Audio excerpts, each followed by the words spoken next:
I like that. Oh, thanks, Silver. You look like Swedish or something. I was going to say know, Swedish, German. It should be a Swedish accent. Yeah. All right, we're good.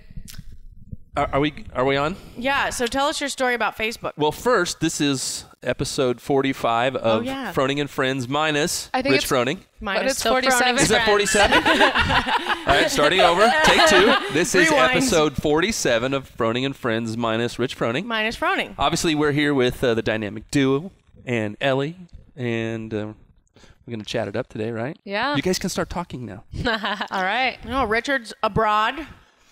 Abroad in Europe? Yep, doing lots of fun seminars. It's a Froning and aerobic capacity seminar, so we're eager to hear how that's going. It's really weird when he's not here. I know. It's strange. It is weird. It's not bad. It's just weird. Yeah. Yeah. So you guys have literally been doing whatever you want to do.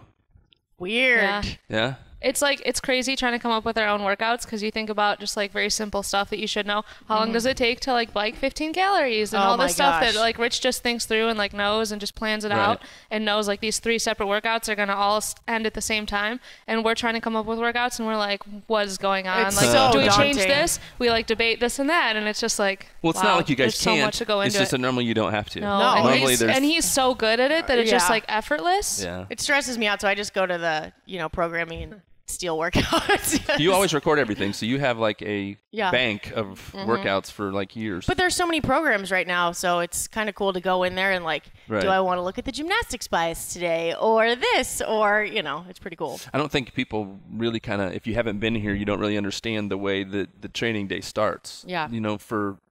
It's kind of part of the genius. The genius It is you is, don't really know yeah. what you're getting into.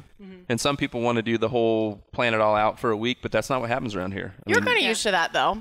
I've actually had a lot of fun. I mean, I love having Rich do the programming, but it's been fun to kind of try and write some things just because for the last year I've sat every day and watched him program and then sitting with the Mayhem compete and like helping watch him do that. So I've had a lot of fun trying to make up workouts and then It has been fun. I say it's like, it's hard to do, but it is really fun. That was a gross one this morning that you did. You could tell them what we did this morning. It was so gross. The middle part. Ugh. The middle part, yeah. Well, I saw on Instagram, Sherwood, he posted a workout that was just 5 rounds, 15 kettlebell swings, 15 burpees. So I saw that and I told Kristin like the other day, I'm like, we should do that.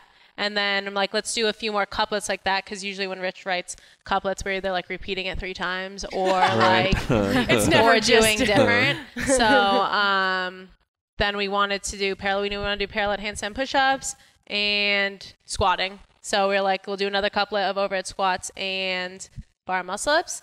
And then actually Dre came in and we were trying to think of a couplet to do with parallel handstand push-ups. And he was like, let's just do 50 for time. So the women did 40 for time. Yeah. And he did 50 for time just to like finish it out.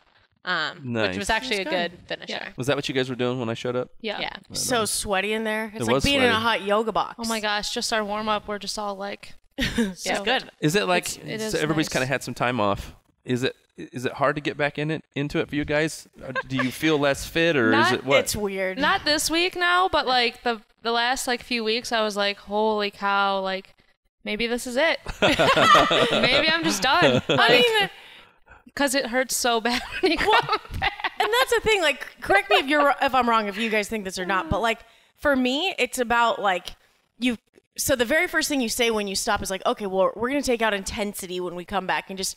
So I've been in this moderate state. So literally anything above it feels like you're being stabbed with a knife. It's like, okay, too hard. Go back. And like today in the burpees, like KM is freaking crushing the last round. And I'm staring across her and I'm like, I don't want to go that fast yet. But it's like, okay, maybe we go. I mean, you guys feel that way or no? Yeah, totally. I mean, coming back into it, like the first week back was... you like forget when you're doing, I always think about it like this, when I'm doing like 5 workouts a day, like leading up to the games, it's not like you forget the pain, but you kind of forget the pain. Like you're just like doing it so much that it's just like happening all the time. You're like, whatever. You just get numb to it. You're like, just whatever, gonna it's keep going doing on. it. Yeah. So you take 2 weeks off and you come back in. And I remember our first like hard workout back, I was literally like, I don't know if I'm ready for this anymore. Like, I don't know if I can do this because I am dying because it hurts so bad. Right. You know what I mean? But like, we just weren't used to it. Yeah. Right. So I think over the last few weeks, we've all been like pushing it a little bit more. So it feels more normal to just be like, oh, it's going to hurt really bad, whatever. Back to intensity again now. Yeah. Right. Like, But I think, we're isn't good. that such a testament though to, and I mean, we talk about this all the time, but adaptation. you know, whether it's mental or physical. In this case, we're talking about physical adaptation. But it's incredible because by the end of the season, we've adapted to so much volume. And it's crazy. I mean, over a couple weeks' time, that adaptation is gone. But if you can literally physically get through 2 weeks of, you know, hey, I feel really out of shape and keep pushing through your butt. I mean, it's just such a cool stepping stone. And I love that about the human body. And anytime something's hard, it's like, okay, make it really hard a couple more times and then it's going to be easy. Yeah. Easier. You know what? It's not a secret that Ted is not going to come back. And that's been kind of announced. I had a couple of conversations with him about, you know, whether he was going to and why not and all that. And he said some really profound things as it related to experience. He said, you know, I had this dream to go to the CrossFit Games. And then I trained for it and got to go, and it's a reality. And now I have this perspective based on experience. And he's like, man, I don't think I want to do that. I don't want to really go that hard, you know. And I think there are a lot of people on the outside that don't really understand really how intense it is and how much you put into it and what your day looks like. Yeah. And it's a great point. Yeah. It's a good reminder for us too. And I think that's the you know, beautiful thing about, you know, we don't really periodize things. We've said that before, even though, you know, Rich always says that now with the level of elite CrossFitters that it's more necessary, like you kind of have to survive. And it's a good reminder for us to remember where we just took our bodies and letting them recover. Right. I mean, do you guys feel, you know, barring anything major, like by the end of the season, we have lots of aches and pains, maybe sometimes more major than not. And then we take these, you know, 2 to 3 weeks of less intensity, just maybe moving, a week of maybe not. I mean, do you feel like your joints and ligaments and things are feeling better respectively, kind of? Barring anything else, Yeah, obviously. I mean, maybe a little bit. I think the time off, I'm normally just like, I'm never taking time off ever again. Right? As I say. I'm like, Yeah, we didn't really take that long off either. Like, I took maybe a week off of like going easy in workouts, but like, and then the week before that, I was still high intensity because I was back at home, like trying to like do the class workouts or whatever. But I think too, with like not knowing what the season has going on this year, it's like we're not like, I don't think we really lost like that much from just a few weeks. And I wish we could have kind of taken it easier, but now we don't know. So we got to just jump right back in. And at least we got that rest period or whatever. So now we can kind of jump back in and have high intensity that qualifier again. But I do feel better now. When is that? It's October. It starts October 3rd. So yeah, you guys is, you know, your perspective, what you're thinking about kind of has to ratchet up a little sooner than maybe normal. A lot sooner. I mean, I'm just like, is he going to let us know sooner than, I mean, I feel like we're going to have to know some details because that's the rattling aspect of it is you don't know. So it's like, where are you supposed to be in your fitness right now? And what does that even look like? He said he's going to release more information anytime soon. I think he was just on Glassman was just on a podcast, which this will be late now, but with more details from what I understand. Oh, okay. But well, I wasn't trying to be negative about Ted, but the part that I really wanted to make was that he said that, man, you guys, this idea of compete is something that's definitely hardwired in you, and I don't know that it's that way in my life. You know, I love to compete, but you guys really kind of have to compete. You know, an example of that would be the secret workouts. You want to talk about secret workouts? That cracks me up. Workouts. I've had multiple people message me and say, "Can you explain what that means?" Do you want me to explain it? I mean, it's not a secret at all. Yeah. So no, I didn't mean because of that. I just didn't know who. The point is, you guys are so competitive that if somebody else is doing a workout and you don't get a chance to be in on it, you're like, "What are you doing? Like you're getting fitter than me." Well, how it started was we did a workout one morning. And we were working out, and Rich came in, and we walked back here to meet him, and we were like all sweaty. He's like, "What were you doing?" And we're like, "Oh, we were just making up a workout that Elly had done the day before because we weren't there." Yeah. And I'm like, "We're just making up that workout Elly did before." He's like, "Oh, you're doing a secret workout." He's like, "I didn't get to do that. I didn't do that workout." And we're like, "Well, we thought you did that workout." And he's like, "Oh, okay, so your workout, I wasn't invited, blah, blah." And so now it's just secret been like workouts. a running joke of like, the other day he did a workout, and we're like, "Oh, you didn't tell us, you didn't invite us." He's like, "Now we're even." Yeah. Yeah, he was making excuses too that day. Honestly, he was like, "Wait a second, it was this, it was that," you know. Because it all goes back to fear of missing out. We all love working out so much, and we have a huge fear of missing. If someone does it, we have to do it. So now it's just, you just hashtag your secret workout so that we all know what the workout is. So the fear is gone. So now we're like, but you can do the workout. Yeah, like one session a day. But now it's like the secret workout is like when you're just like at home, like just do like machines or whatever. Right. And Yeah, then when we it's come your little- together, then we do a session. So, So that's the like a secret return workout to thing. working out is not, it's not really a mental thing for you guys because you've got some experience and you know what that is. It's more of a, I just got to get my body back. Yeah, I think it's a little bit mental coming back. Yeah. Like we said, the first like week back and stuff like that it's really mental. Like, do I want to do this again? Because it's hard to get back into. And I think that's just real. Like, Right. Yeah. I mean, to think about the season at this point to August, Right. that's a long trek for anyone. It's not that we don't love it, but it's like, Yeah. okay, I have to make sure my mind is right now Yeah. so that my mind can be right in August, because we see Yeah. burnout and things like that are very Sure. real. Even in people like us who love to compete, it's still like a real Right. thing. You have to focus and make sure your mind is right in each segment. But That makes sense. there's like a science behind it too, and you'll probably remember more of the science behind it, Kristin, but like when you do things your brain doesn't want to do, that's why it's harder for us to be on a diet and make good choices at the end of the day. Is it the amygdala? I can't remember what part of the brain it is. If you remember, Kristin, let me know. But anyway, I mean, it gets bigger and smaller based on how often you challenge it. So if you think of it from a scientific standpoint, on a daily basis at the end of the season and throughout the season, you're doing really hard things and you have to consciously decide, I'm going to go really hard to this workout. I'm going to do this burpees really hard. And it's going to really hurt. And it's actually challenging to make that decision. So if you're getting nerdy about it, we have to do that multiple times a day. So the first like coming back, like these weeks, I don't know about you guys, but I find it difficult in the beginning because I'm like, stop being moderate. You need to, this needs to be more uncomfortable. Right. And you have to get yourself to the point where you can walk in and all day long go, you're going to get uncomfortable, do it again. Because at first, once you leave that moderate place you've been, it's a little more difficult. I don't know. Do you guys feel that way too or no? Yeah, and I think just thinking back to what one of the questions Rich answered during Train with Rich, someone asked him like, what books do you read on like sports psychology, and what do you like, what movies do you watch like to get better? And Rich made a point that like he tries to just like get away from like CrossFit as much as possible when he's not doing it, because it's been such a big part of his life for so long that like when he's not doing it, he needs to give 110%. So when he's going away from it, then it's kind of like, all right, I can give it my all now. So I kind of think of like this part of the season, like get what you need to get done, but then just try to like forget about it the rest of the day, because there's going to be times when you're doing it the whole, doing CrossFit the whole day, and you have to keep giving it your all. So it's a good mental break too, like you were saying, Jim. What do you think about like how much does routine play in the success? Because I know this is kind of a weird time around here because everybody's kind of all over the place, doing different things, traveling. But man, once you guys kind of get into it, there's an everyday routine, and you're at the barn at the same time and you train. And how much does that figure in?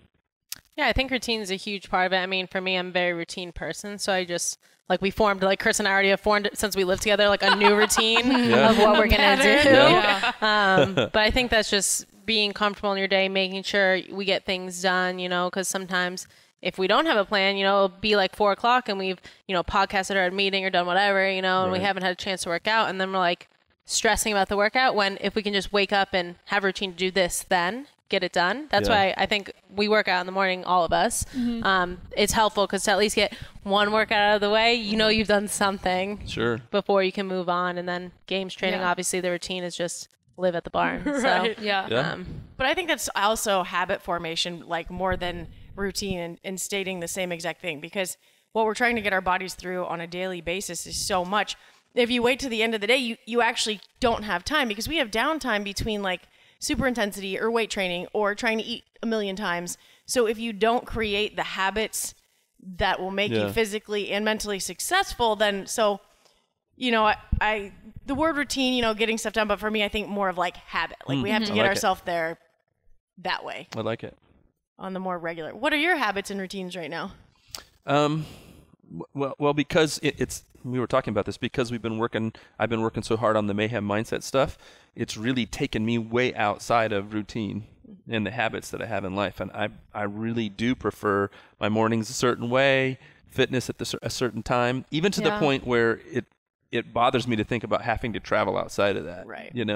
And I am trying to calculate the way I set up my life so that I can stay in that routine or the habits. I like how you said that, because I find myself more successful that way. And these past 3 or 4 months have been completely outside of that. And I felt really disconnected in many ways. And it's it's been a ton of self-discipline for me to kind of keep remembering what the truth is in my life and coming back, because I'm just doing things I don't normally do. How are like you getting pulled away? Yeah. Are you physically feeling better? I feel a ton better. Did we Yes, ever that's disclose awesome. your new diagnosis Yeah. on the podcast? Yep. We did? Yep. last. Rhabdo of the kidneys. Okay, that's good. Just in case anyone else is going through it, it's good that it's out there. If someone's like, hey, my joints are burning too, Yep. you don't want them to have to go through that for, a while I mean, too. basically the kidney doctor just said, look, you have to pick. You can't be 50 and train as hard as you want to train and then not really pay attention to what you're putting in your body. And that's part of the being outside of the routine piece too, making sure that the habits are the things that I normally do. I keep doing them and kind of connecting days like that in a row. It's like that's kind of a slippery slope for me right now. So it's so easy to get, and I've talked about this many times because it's something I think about a lot. It's so easy to get in our like habits and routines, but then we always look back. They say life goes by faster if you always do the exact same thing. Where do you grow? Where do you get challenged? And it can be through your habits and routine. Right. But how do you also get into that, be in purpose, but also hit those moments of elevation? Because you can't do the exact same thing every single day and not wake up and 10 years go by. Yeah. So how do you create? I know that's kind of like, situational, but no, that's really good. That's why I like my word for all of this is intentional. It's not so much about a routine, honestly, and I'm saying it that way, and it's not so much about habits for me, but it is those things, but I want to be intentional about making sure that all those pieces are in place in my life. I'm 50 now. I'm in a little bit different place in my life. So gold and silver. He's got his yellow shirt, matching look waffle. at that. Yeah. That's like turns 50. I like it. Maybe I only want to because of what I've done. And listen, I've kind of paid the price, and I've worked hard for a lot of years. Maybe I only want to work 3 weeks out of the month. Right. And that not everybody can do that. But I've been the guy who worked 278 days in a row and lived out of the back of a trailer, out of my paint trailer. So I think the key is, what do you want? Who are you first? Then what do you want to do?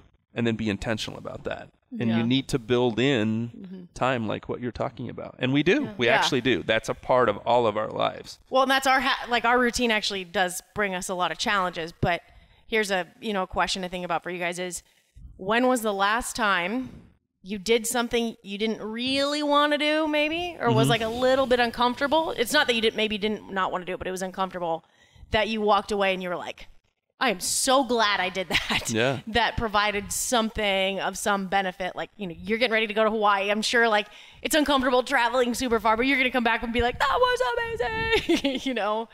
I don't know. I got to think about it too. Yeah. I have to start to think about that a little bit. I mean, we talked about multiple times that sacrifice is an important component to who we are. And I know that each one of us all believe a little bit different. But that's important to each one of us. So yeah, think of some times. What comes to your mind? I mean, go ahead. No, you go first. Well, I was just going to say, you brought mine. I mean, traveling away, being away from home is like, even though I'm going to a beautiful place, I'm going to be doing awesome things like helping kids out.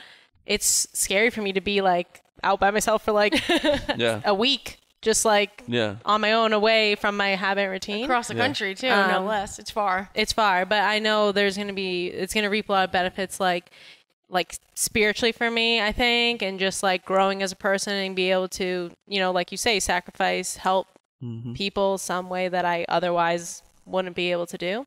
So, I mean, I'm assuming, this is looking ahead, that I would feel good from it, you know what I mean, in the end. Right. Be an example. I think you will be. Yeah, what's interesting, and for each one of us, it's different because our comfort zones are all different. And for you, that's outside your comfort zone. That's not something you're all that excited about, honestly. Not that you can't, but you're not like, hey, I jump on a plane and fly all over the place, and that's not really your thing. Yeah.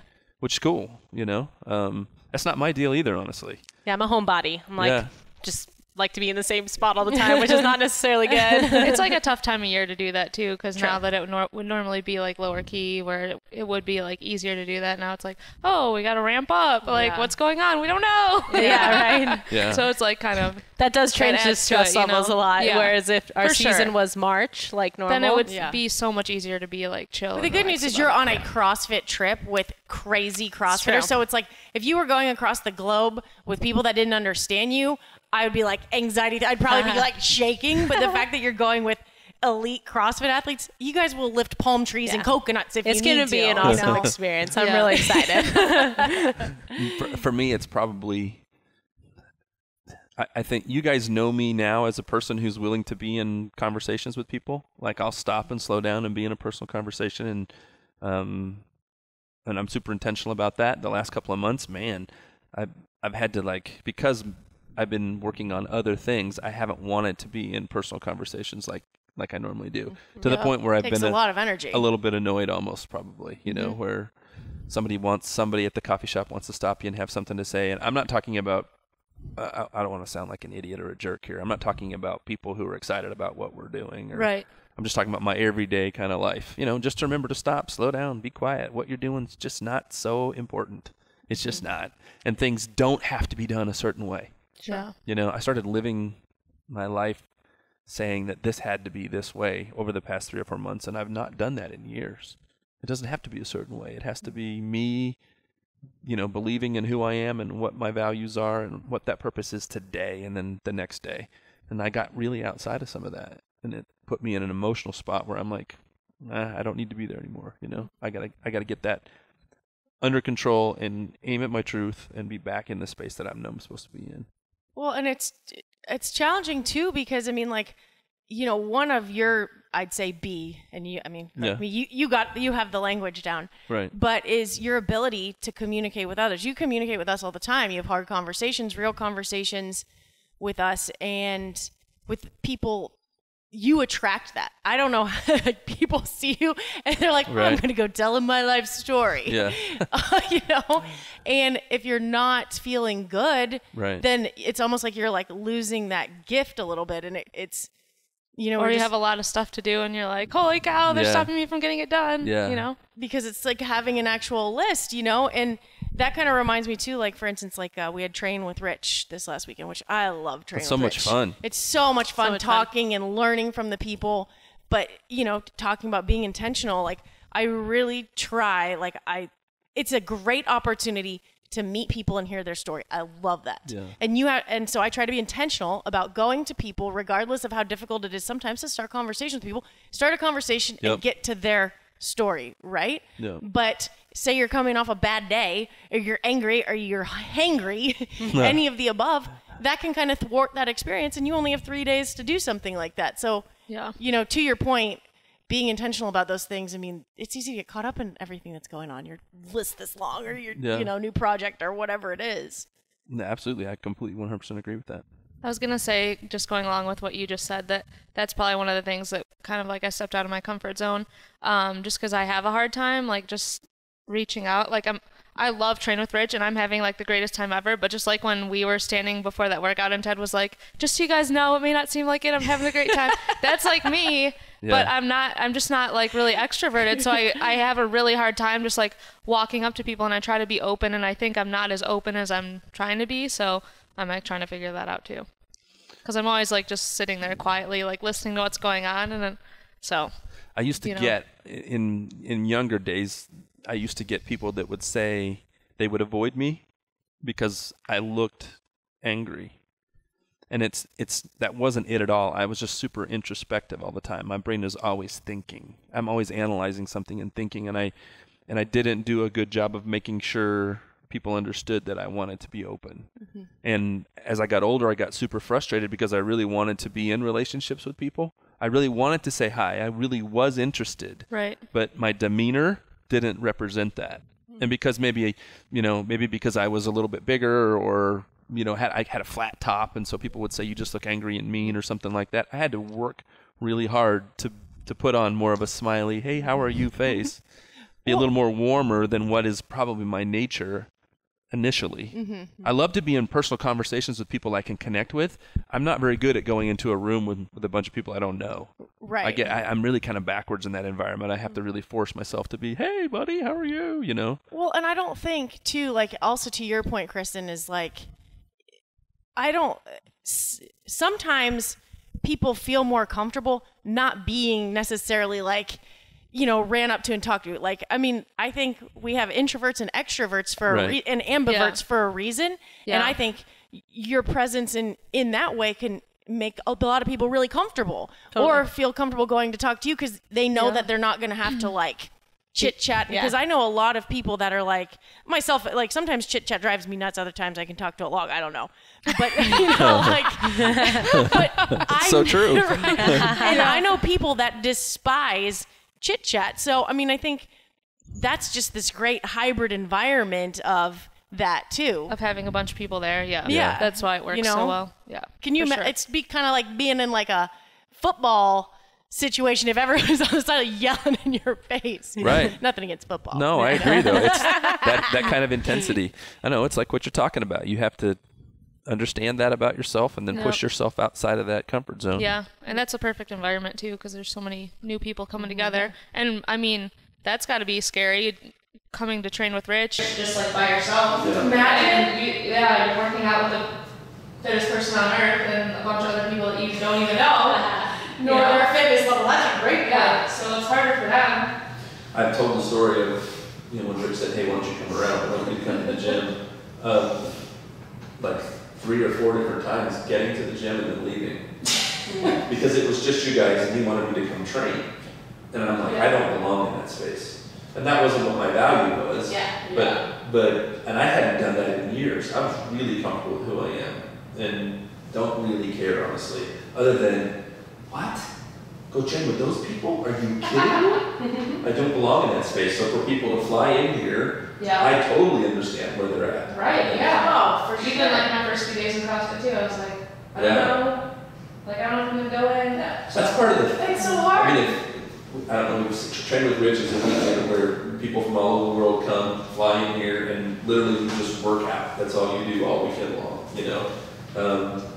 And it's really interesting to watch people kind of, oh, what's this really going to be about? And then you hear people begin to talk about how genuine it is and how authentic, and it's really not what they thought it was going to be, and it ends up being really cool.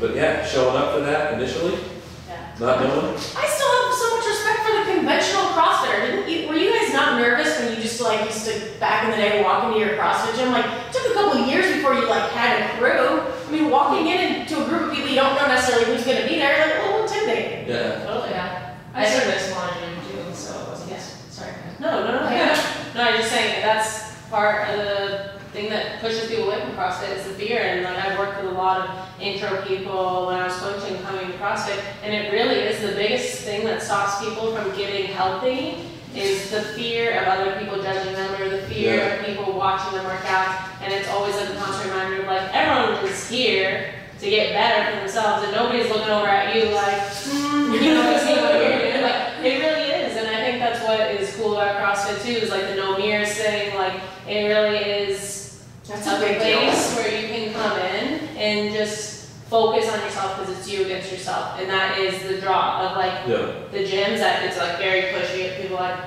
wait, I'm not ready. I need to get in shape before I go there. I'm like, that's it. You can't say it enough times that this idea of what CrossFit is in everyday life and then being a games athlete are very different things, and they shouldn't be compared. No. It's okay to talk about both of those things, but you know the community aspect and that everybody has a place in CrossFit. Period. And there's an opportunity for everybody. Period. Super big deal. It's valuable all the way around. Well, that's something people. I was asking actually. Random people lately, like, you know, what are some topics and things you'd be interested to hear about? And one that keeps coming up, and it's probably because of the shift in what's happening on the competitive side of CrossFit right now, is what's the difference, or discuss CrossFit for health and CrossFit as an elite athlete? Because they're totally different things, and I think people get caught up in thinking, you know, they need to look this way, they need to do macros, they need to do this. It's like the first step is show up to that gym and move for an hour. Like, it's not like you're moving for an hour straight, but just go there and do whatever the workout is. And I mean, you guys could probably talk about it more, but like what CrossFit has just accomplished through having people do that and catching on that way, you know? Yeah, totally. I mean, I think they're two very different spectrums, and I always use the example of the NFL because I think people can like relate to that. Like, not everyone should be playing in the NFL. Is playing in the NFL necessarily good for you? Like health-wise? Probably not. No. Like, you see these guys get injured left and right, but it's still part of football as a sport. Whereas, like, if Kristin and I go and throw the football around in the backyard, that's probably okay. We're probably gonna burn some calories. If you do it, it's gonna be like a lot of throwing this thing. I really want to be there for that. We're just setting But you kids know what in the I mean? backyard. It's like very different Yes. spectrums, and I think that's hard for people to realize because all they see is the games, you know, and stuff like that. But if you've seen now, a lot of the, at least social media part of it is pushing all those really big success stories of people like losing all this weight and stuff like that. But also there's a draw to see, like if I see Elly in a poster, I'm like, yeah, I want to play Elly, so I'm going to go to CrossFit. You know what I mean? Right. So it's kind of like a mixed bag, if that makes sense. Yeah. That's a good one. And then, Being a games athlete can be unhealthy. Oh yeah, totally. Sure. Very easily. Too much, way too much working out, like higher risk of injury, like things like that. And then when you're like just going to the gym for an hour, like that's great for your health. Yeah. And it's great that you just get to show up. You don't have to plan anything. I always tell people this, like when they're like considering CrossFit, like that's the best part. You don't have to do anything. You just literally show up. They tell you what you're doing. It's usually something new compared to what you did, yesterday. So you don't have to get bored with it. So, and then an hour, you're out, you're good to go. Like you're healthier for doing it, So. well, and that was what I said last week too, when you had the 10,000 steps thing, like, oh, I'm reached my step goal. That's 1/3 of what people used to do 1,000 years ago. Like, or not 1,000, but sorry, I got a little excited there. Oh, a little while ago, that's 1/3 less than what people did. And that's steps? Yeah. Really? So they did all this. I have actually screenshots. I can explain it better. They did like the calculations for how many miles on average people were stepping or walking in the healthiest societies. Like, Kristin, it's from that book you gave me a while back. And then they recalculated it to where we are today and how many steps we take. And they found out that 10,000 steps is actually 1/3 the amount that they were taking before. Oh, so they're taking more. Yes. 30,000. Yes, Oh, 30,000 would have been the So my average. 10,000 is like, No, it's still great. There are so many examples, and just you can imagine the CrossFit gyms all around the world, but in our own gym of people's, their health improving and success. We have a guy here who's a state policeman, and he's been here over a year now. But he started, and by his own admission, he was out of shape, and he worked hard to get himself back into shape. And he's been a state policeman for many years. He actually gets in a car chase, chasing a felon. Oh, wow. Shots fired. So we're talking about now our lives are on the line. And at one point he gets out of the car and he's in a foot race. And he said, and this is the story he told me, he said, I knew at that point when I got out of the car, based on what I had been doing at the CrossFit gym, that not only was I going to catch this guy, but I was going to be all right. Wow. It gave him confidence. Yeah. That he was actually going to be okay. That's And awesome. he said prior to being here and the weight that he's lost, and That's cool. he was like, I would not have even wanted to get out of the car.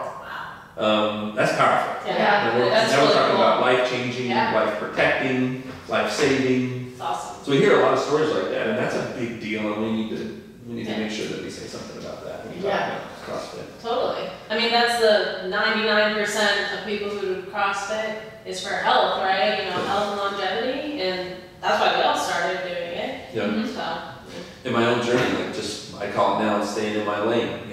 I have the chance to work out with you guys as much as I want to work out with you guys. And I have to be super careful about that. I have to be intentional. I'm not trying to do what you're trying to do. I'm not trying to use the old card, but it's important to stay in your lane. It's important to understand, here's what I'm trying to get accomplished, and be intentional about what that is. Yeah.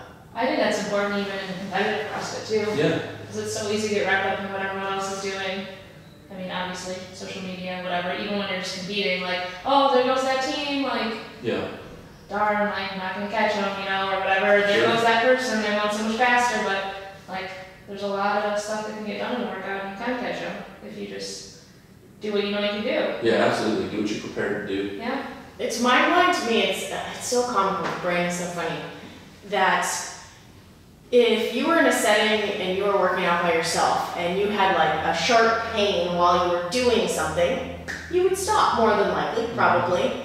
When you're in an environment with your teammates, someone could take a sledgehammer to your femur and you're like, I don't know if it really hurts. I'm just going to finish this workout. I'm just going to keep going. Like, it's probably fine. Let's just finish this and we'll assess it later. And your leg is dangling behind you. Yeah. So it's crazy. Just to your point about being in your lane, sometimes that the team environment I love because it just really pushes you so much. But also, it's a challenge to listen to yourself because there are days where you might have to pull back on something and you don't want to feel like you're letting your teammates down or being a sissy or whatever, but sometimes you actually just have to make an intelligent decision, which I think is really hard for all of us. A great example, well, especially when you're competing.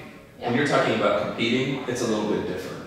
I remember, in my college football days, being in the huddle prior to the snap and saying in my mind, I will die for these people today. I absolutely will give 100% of my body for whatever happens here, and being motivated on every play that way. And that's a little bit different competition-wise. A really good example of what you just said was Rich and the snatch at the games. I mean, where did he stop? 295?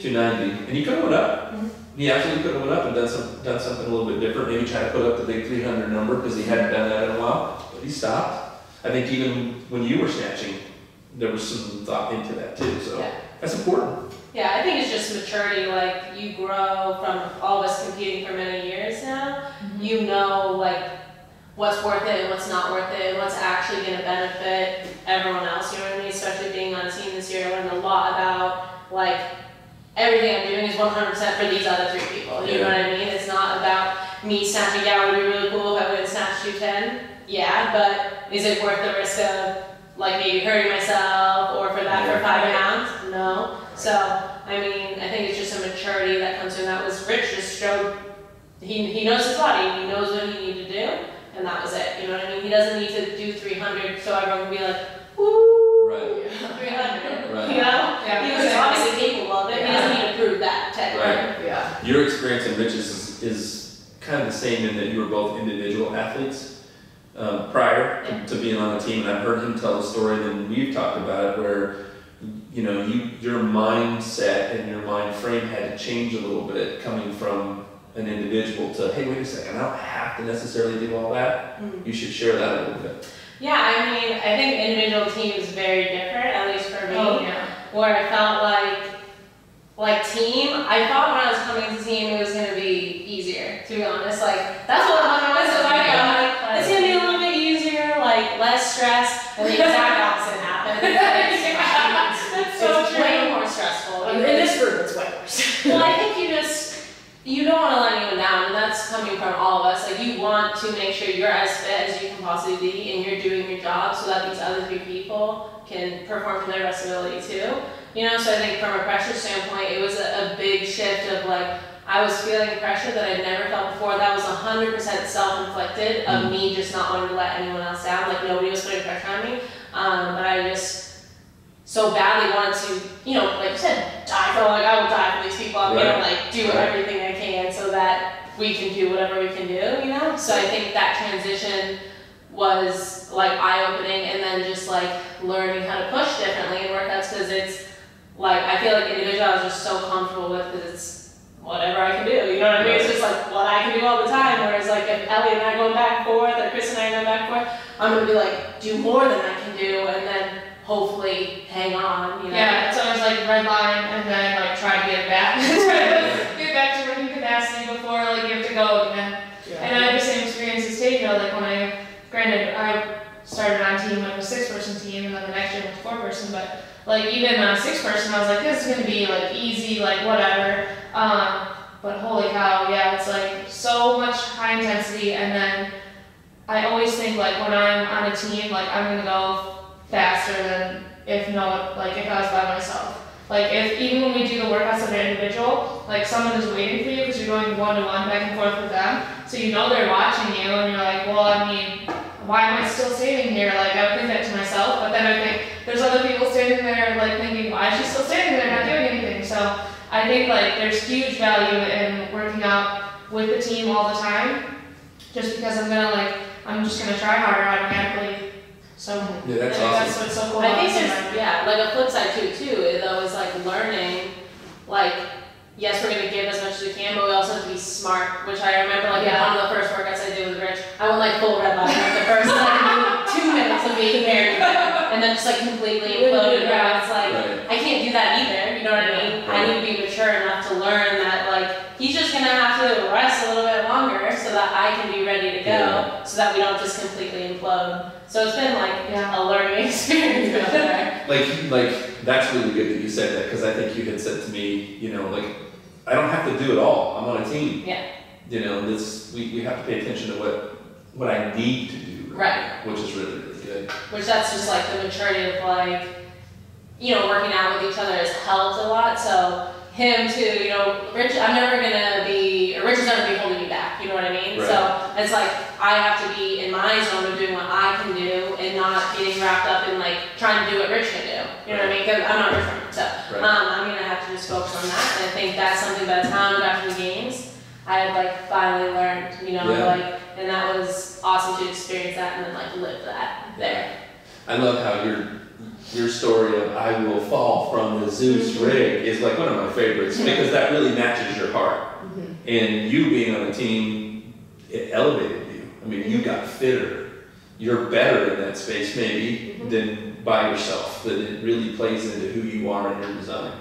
Well, it's kind of like what they were saying though too. I think one of the biggest misnomers is that team is easier. And maybe for males it's a little bit different, because there are things where they will wait on females. But most of, really 90% of the time for females, like, I think that team, if you're on a team that maybe it's only our team, I don't know. Maybe I haven't been on another team, so I don't know.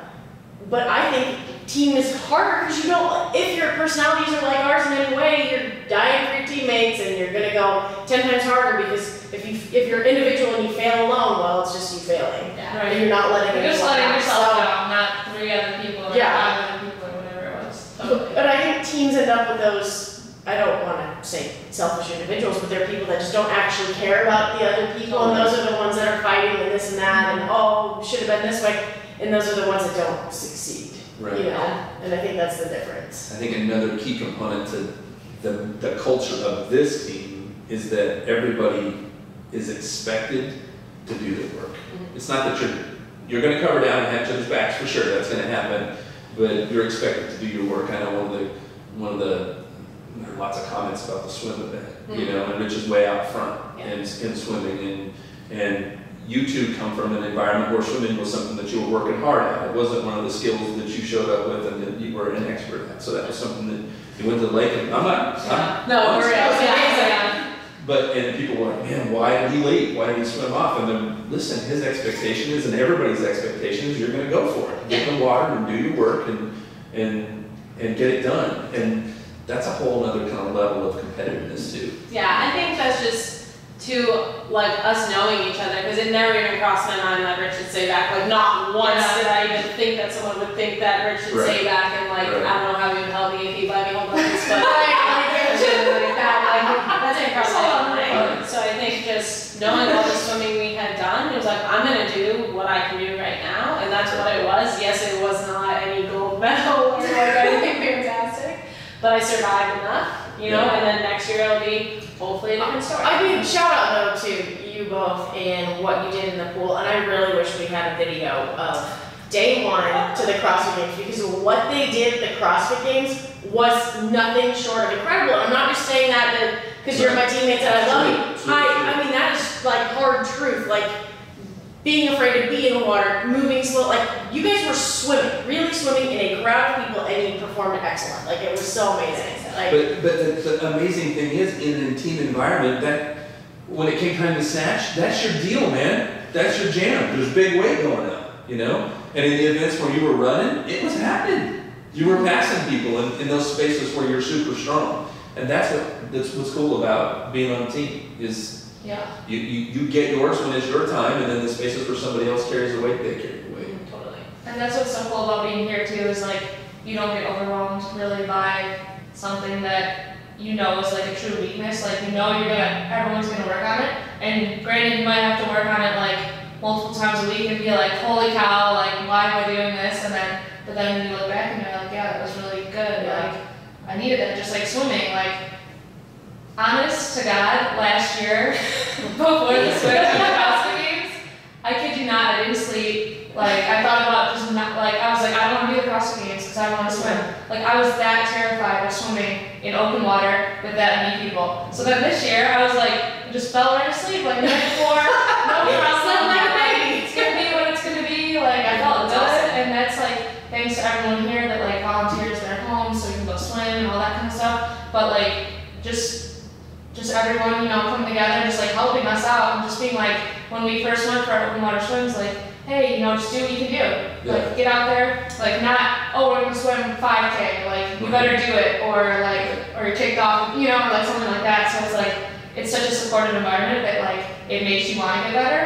And sure, it's scary and talk about being uncomfortable like all the time, but then you're like, now I'm just like, actually like Darren has said like now he loves swimming, and that I can actually get to a point where I'm like, holy cow, this is just like, it's like meditating, like I can get to a point when it's just like us and there's only like 10 people in the water where I'm like, oh, this is so chill, I love it, like, and that's like, talk about like a whole group dynamic that's gotten me like from point A to like point B is like, that's really cool. Yeah, I think it's just like, it's a really encouraging environment, like as far as having a weakness and people just not really like poking at you, but just really wanting you to get better. Like, like if Elly was there on my first day, I couldn't swim 15 years. Literally to the pool back, I couldn't swim 15 years. Right. And then like maybe I remember originally, like it was like my second day or like my third day, he was like, hey, it's Hank, maybe just like try to pretend like the floor is lava and not because I was like literally like, I just stopped and I stand up and I'm like, I can't do it. You know, so he wasn't like,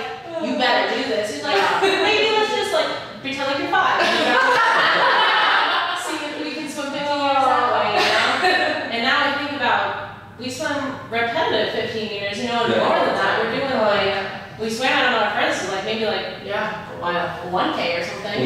When we first started going to the lake to Bob's house, I was following you. I was following you in a boat, you know, in a canoe. And you're grabbing hold of that thing. Oh my gosh. And now we've come full circle to where you two are going alone to the lake and swimming out there by yourself. Yeah. You know? Success. Cool. Yeah, and that was part of what really helped me was just knowing like someone's right next to me just in case something happened. Because when you're not confident in your swimming abilities, like that's what's terrifying about open water. It's like I could get in the middle and like not open, like take a drown, freak out.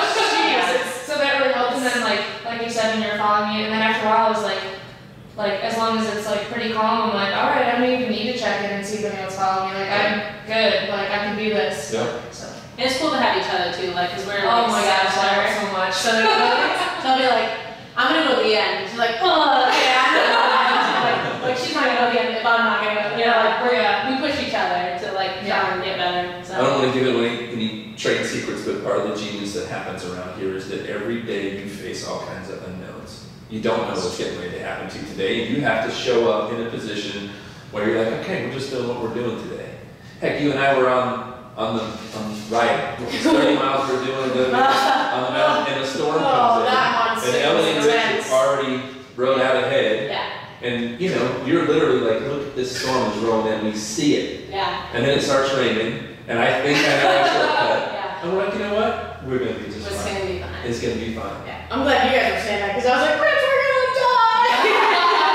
He's like, it's fine as the bikes were blowing. So I was like, it's fine, it's going. So it was pretty good lighting, right? Oh, it was kind of hard. Oh, man. It was windy and coming That was hard. actually, it ended up being fun, and the lighting was. I've never seen a sky like that. Like it was. insane. I was like, it was sunshine. We were under sunshine, and in front of us was just like black, and I'm like, this is gonna be bad. It's like somebody pushed a button and the splash pad just came right over. The rain some felt ducks. like bullets. The bikes were going sideways. I was That's like, true.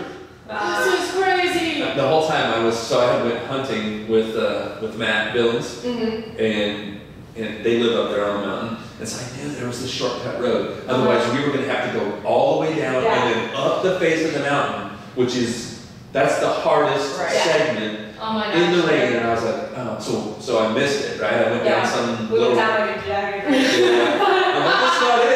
And I'm like, maybe we should just follow the path.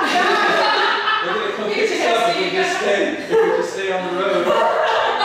But we found it, and then Rich called. I'm like, we're fine. Yeah. I actually, We're gonna come get you. At that point, I'm like, we're finishing.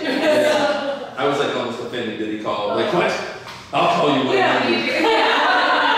How dare you? We're finishing this. KM had a great hypothetical today about the traveling there. Because we always say, like, when someone's going somewhere, I'm always like, oh yeah, can I just jump in your suitcase, and go for free? So, if you could go to your presumed, like, favorite place on the earth, but you had to go in someone's suitcase and be, like, stored underneath the plane, would you do it? You could go for free, though, and have everything, like, paid for. Right. I don't think I said that. I'm hard. so claustrophobic. Just thinking about us making one. Does anyone know what the you can unzip yourself and hang out there, but does anyone know what the underbelly actually looks like? Because that's my concern. It's gotta be dark. See, because where I would want to go would be like 23 hours. Right. That's what I said, like New Zealand. Well, you could pack, what if you were in like a golf club case? Like they're long, you could pack some, trinkets, I don't know, whatever. I'm just thinking about being like stuck in them. Like if it was just straight up no, like you're in there, you're zipped up, forget about it. You better hope you have like a Camelback and a candy bar. I'm not doing that. But like if it has zip and I'm gonna do it. You could Stuff shifting around. you know what? I'm so like Turbulence. no, I'm not doing that. No. I need a window. I need to be able to see outside. I just want to know what it really is like down there. Yeah. I need to see what the underbelly looks like. Like dogs down there. Right? Like, But I've never put my dog down there. Yeah. I don't know. guess I gotta It's a good know. question. I don't know what it's like down there. I don't either. either. And I don't even enjoy flying at all, so I'm acting like I'm. I would need like a horse tranquil. They're not what's happening? The plane would just be hear screams the entire time. I always get a window seat. Uh-huh. And then I try to get over there in the window seat because I really don't like people touching me. Yeah. So I always get over there and I get a book. So I always buy a novel because I can just kind of get lost in it. And then I get way over in that corner and then I'm fine. I don't really want any water. I don't want peanuts. I want nobody to talk to me. Okay, so does anybody wonder too how they can still serve peanuts on an airplane with so many people being? I guess it's pretzels now. Right? Yeah, Southwest doesn't do Whatever that. flight we were on. When we were out from Florida though, there was peanuts. There were. That was like the last run, I think. The flight we were on the way to the games, I was like, they're handing out peanuts, and I go, can they give out peanuts anymore? She goes, this is actually the last day. It was like, well, the Really? 31st, July 31st. Oh The wow. last day they were serving peanuts. Yeah. Gone. I mean, Wow. I couldn't believe it though. I'm Like, like, but it lasted that long. I'm like, how is this still a thing? But it's gone. I flew first class not too long ago for the first time. class. ooh, I was with somebody who had got an upgrade. I didn't pay for it, but I was like, that's kind of nice. Is it worth it? It really was. You get like a drink for it, especially shake like off, overseas, and anything long for sure. But here's I've actually thought about this last time I was on a plane. Because I took the whole trip, I love talking to people, hearing their story. But what is it about an airplane? Actually, don't sit next to me when I'm nervous, because then I will talk to you. But what is it about getting on an airplane that it's such a strange environment? I don't know why I don't sit down and go, hey, how's your day going? I feel like I'm bothering that person because you have to be so close to that. But if there's any turbulence, I'm like, how are you? Where are you from? How old are you? What's your favorite color? It's kind of like an elevator, sort of the same kind of thing. Yeah, but I say hi in elevators.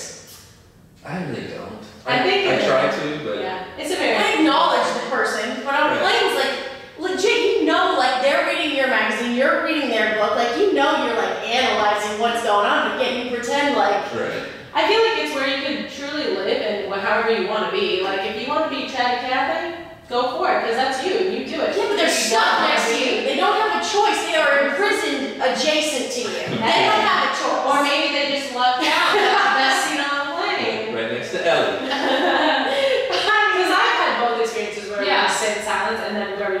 the whole time too. But do you take initiative? I usually say hello, at least if they're gonna sit. Chaos like this. She's got a book. I'm like, don't even say hi. Don't look at me.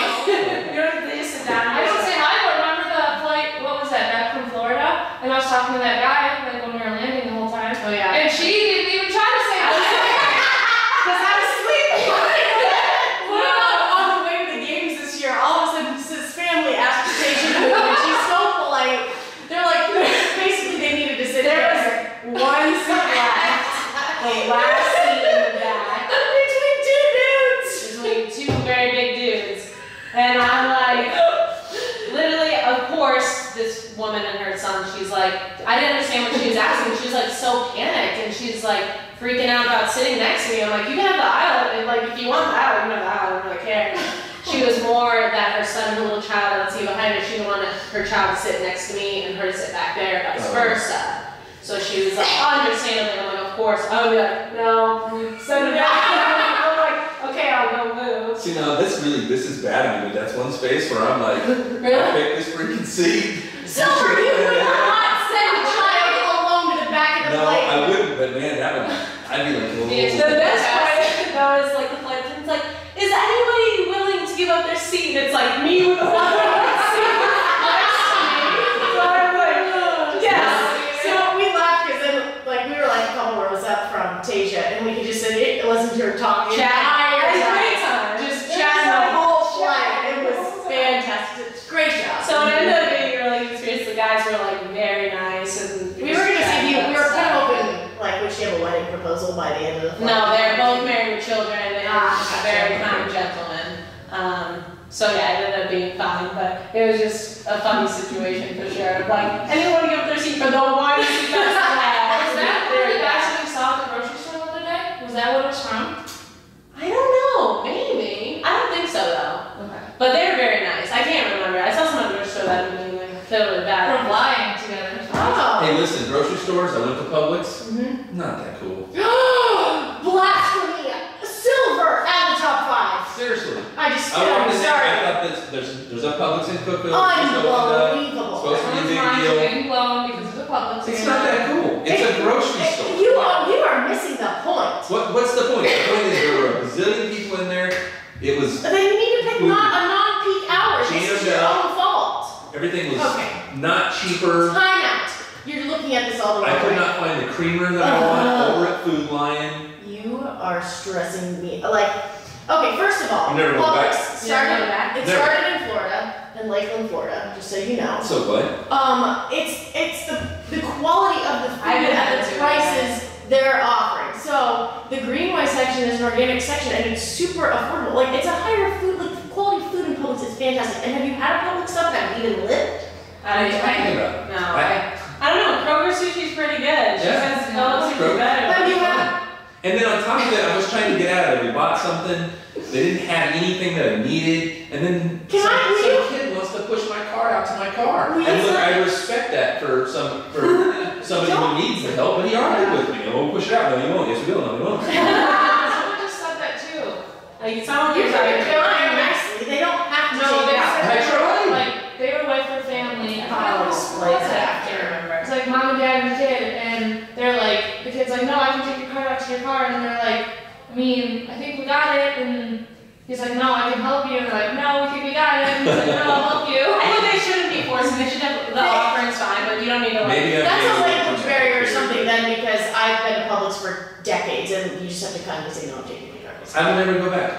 Now Why would I? can I go with you and show you the ropes? Will you please Elly show does me love one time? Publix. We went when we were in Cocoa Beach Please? for like to pick up like 3 That was a great things. opening too. I know. Oh gosh, We you picked picked up a lot. yeah, don't take me. Wow. Please? I wanna. You gotta be open, Silver. I will go one more time with you. Well, you guys go too. We can talk about it next time. I mean, Okay. for sure. Yes. I like food. So. You need to explain to me why I need to. It's in the middle of town. Food Lion is closed. No, we're not. There's no reason to We're drive all gonna the way leave this over debate there. until the next one until we go, because I don't think you had a good first experience. I apologize for that experience. She's apologizing on behalf Because of. Publix is amazing. You can't slander Publix. It's the best grocery store on the planet, and it is rated number 1. Is it though? It's tied with gosh, I can't even remember the other one. It's like you walk in there and angels sing. It's so so well lit. The people were friendly. It was friendly. Let me just show It's you also, right away. maybe you should try it out, not like since they've been open for like a week, like in a month, when things have settled down and there's less people like just trying Why to. would you walk into the lion's den? Choose your battles. I thought I waited. I waited like a whole weekend. Maybe it was like Sunday or something that I went in there. Field trip this week, yay! Jeez. I can't wait. Anyway, I think that's a wrap for today. Boom. What episode? This is your... Episode 47. Yeah. Is that what this was? We got that right. CrossFitMayhem.com. Since Rich isn't here, we should call it Froning's Friends. Froning's Friends today. There you go. What does he say? CrossFitMayhem.com, new shirt, Oh yeah. CrossFit shop, and then that's it. And then he goes, peace. So he says at the end. Mm-hmm.